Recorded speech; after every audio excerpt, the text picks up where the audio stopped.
Oke, baik. Kita mulai lagi untuk mata kuliah gambar struktur bangunan. Pada pertemuan kedua ini kita bicara gambar proyeksi. Nah, apa itu proyeksi? Proyeksi adalah suatu gambar dari sebuah benda pada sebuah bidang tertentu yang disebut bidang proyeksi dengan cara memotongkan garis-garis yang ditarik dari titik-titik sudut benda yang disebut garis-garis proyektor. Jadi proyeksi itu gambar dari sebuah benda pada bidang tertentu. Di dalam teknik, cara menggambarkan suatu objek adalah dengan cara proyeksi. Jadi untuk menggambar suatu objek benda, kita menempatkan bidang proyeksi atau bidang gambar di antara mata dan objek. Dengan cara itu disebut cara Amerika. Ada pula yang membuat dengan cara gambar dengan menempatkan bidang proyeksi di belakang objek atau cara Eropa. Nah, ini. Jadi kalau cara Eropa seperti ini, itu bidangnya, ini bidang seakan-akan kertas. Jadi kalau cara Eropa, jadi kayak kertas. Jadi ini kertas, bidang itu kita taruh sini. Nah ini cara Eropa, jadi seakan-akan seperti ini. Tapi kalau cara Amerika, bidang kertas itu di antaranya ini, jadi seakan-akan setengah dia. Jadi nggak muncul, jadi setengah gitu aja. Meskipun kalau kita lihat dari tambah kertas mungkin agak kurang lebih aja, tapi sebenarnya beda.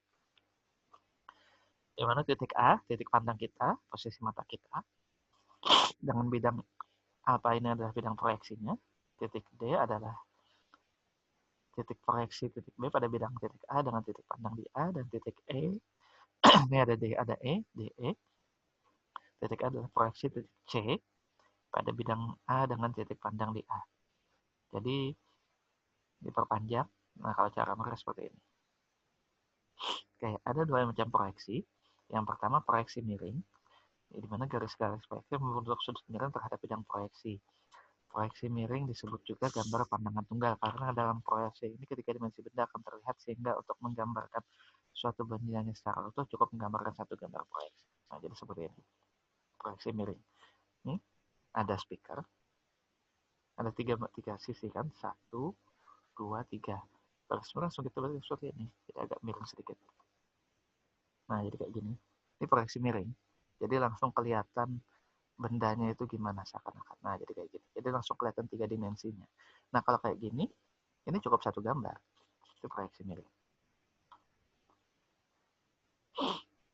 Ada juga proyeksi tegak, di mana garis-garis proyeksi selalu tegak lurus bidang proyeksi dan salah satu bidang benda diletakkan sejajar dengan bidang proyeksi. Hanya terlihat satu muka untuk setiap gambar proyeksi minimal 3. Nah, jadi kalau proyeksi miring tadi seperti ini, satu gambar langsung kelihatan ke 3 sisinya. Kalau proyeksi tegak, jadi ada 3. Pertama tampak depan biasanya, kedua tampak samping, ketiga tampak atas. Nah, jadi depan, samping, atas. Nah, jadi detailkan. Kalau ini 3 dimensi, kalau yang proyeksi tegak ini gambar 2 dimensinya. Tapi kalau dikumpulkan juga ketahuan 3 dimensinya gimana. Hanya terlihat satu muka untuk setiap gambar proyeksi. Diperlukan minimal 3 gambar proyeksi untuk menggambarkan suatu objek. Jadi kalau kayak gini, misalnya kayak gini, ini gambar proyeksi miring. Proyeksi tegak ini 1, 2, 3. Nah, diperlukan minimal 3 gambar proyeksi untuk menggambarkan suatu objek benda, di mana proyeksi tegak disebut juga proyeksi pandangan majemuk atau proyeksi ortogonal. Dalam teknik sipil, proyeksi ortogonal selalu dipakai menggambarkan suatu benda, sedangkan proyeksi miring hanya digunakan untuk memperjelas suatu benda. Jadi kalau kita di sipil, kalau kita mau lihat bentuk 3 dimensinya, kita pakai proyeksi miring. Tapi kalau untuk membuat suatu bangunan, kita pakai proyeksi tegak. Jadi ada tampak depan, tampak samping, tampak atas. Nah, ini contohnya.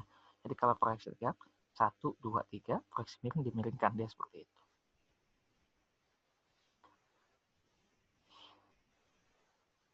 Nah, macam-macam proyeksi miring, tergantung sudutnya. Pertama ada disebut proyeksi aksonometri, kemudian ada proyeksi tata langsung, oblik, ada proyeksi perspektif. Proyeksi aksonometri itu adalah proyeksi miring di mana 3 dimensi benda akan terlihat dengan bentuk dan ukuran yang sebanding dengan aslinya.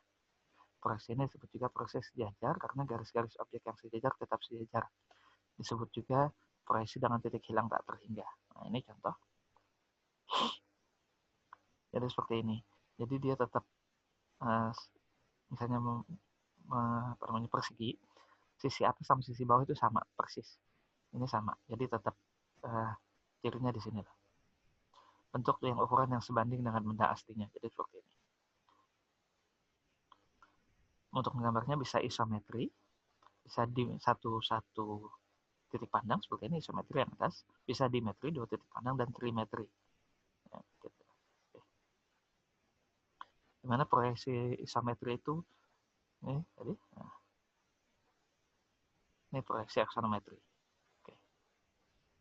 Kemudian ada proyeksi isometri, yaitu proyeksi di mana bidang diagonal dari bendanya berupa kubus, jadi kita buat, jadi ada seakan-akan ada kubus imajiner bendanya dalam situ, diletakkan tegak lurus ke bidang horizontal, dan bidang yang horizontal dinaikkan hingga membentuk sudut. Nah, ini seperti ini.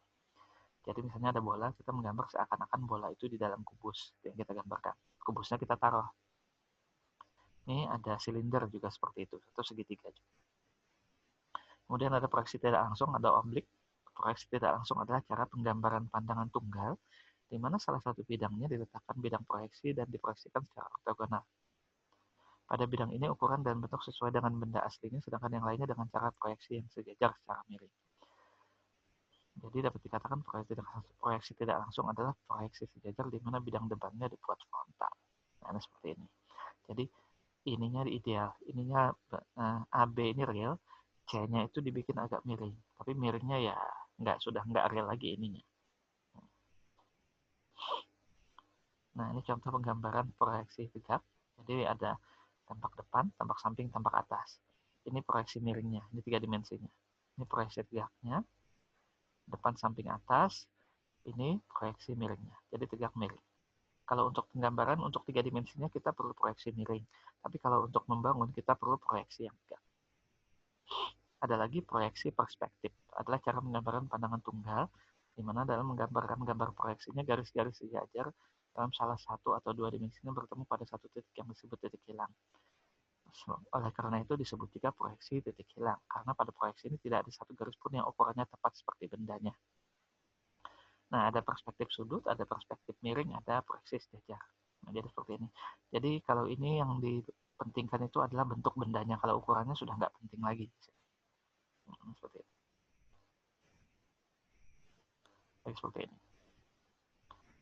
Dan pada teknik sipil ini hanya digunakan untuk memperjelas gambar. Kalau untuk kita membuat sesuatu ini nggak bisa digunakan karena ukurannya nggak jelas kan itu.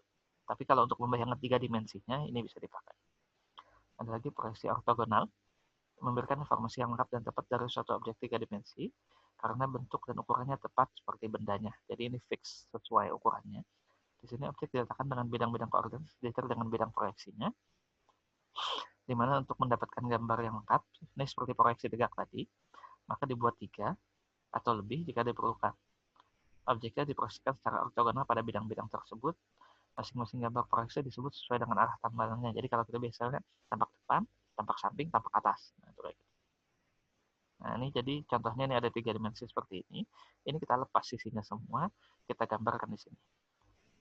Jadi ini adalah tampak, misalnya ini tampak sampingnya, ini tampak samping, ini tampak atas, ini tampak depan. Itu seperti itu. Nah, jadi ya kayak kubus kalian buka gitu. Ini juga contoh-contohnya.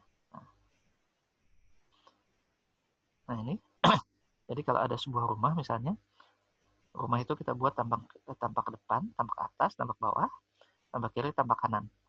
Nah, ini adalah cara Eropa dan kita biasa menggunakan cara Eropa ini karena lebih gampang kalau kita untuk melihat detailing ukurannya. Jadi A ini pandangan depan, B pandangan belakang, rumah ini tampak depan, tampak belakang. Kemudian C ini kiri, D kanan. Kalau yang garis-garis ini artinya dia tertutup. Garis putus-putus itu artinya dia tertutup. E atas, F bawah. Nah, kalau digabungkan misalnya kalian bikin origami itu sudah jadi 6 sisi kan sudah selesai. Dan ruang tempat benda dapat dibagi dalam 4 bagian dengan menempatkan sebuah bidang horizontal H dan sebuah bidang vertikal V. Masing-masing bagian disebut kuadran. Jadi ada 1, 2, 3, 4. Cara menggambar ini banyak dipakai di negeri Eropa sehingga disebut cara Eropa. Dan kita juga memakai cara Eropa. Lain dengan cara mereka yaitu gambar tampak kiri di tangan kiri, atas diletakkan di atas, dan lain-lain. Salah satunya dengan 3 kuadran, yaitu 3 tampak saja. Nah, ini cara Eropa. Ini cara Eropa. Jadi ini depan, samping, atas. Sudah 3 sisi. Kalau Amerika disesuaikan sama dia. Jadi kalau atas di atas, depan, samping, samping. Seperti itu. Yang kita gunakan cara Eropa. Untuk tugas kalian gunakan cara Eropa. Oke, sekian untuk materi proyeksi. Semoga cukup jelas. Jangan lupa kerjakan tugasnya untuk latihan. Karena biar gimana pun kalian yang harus bisa menggambar. Oke, saya akhiri. Terima kasih. Assalamualaikum warahmatullahi wabarakatuh.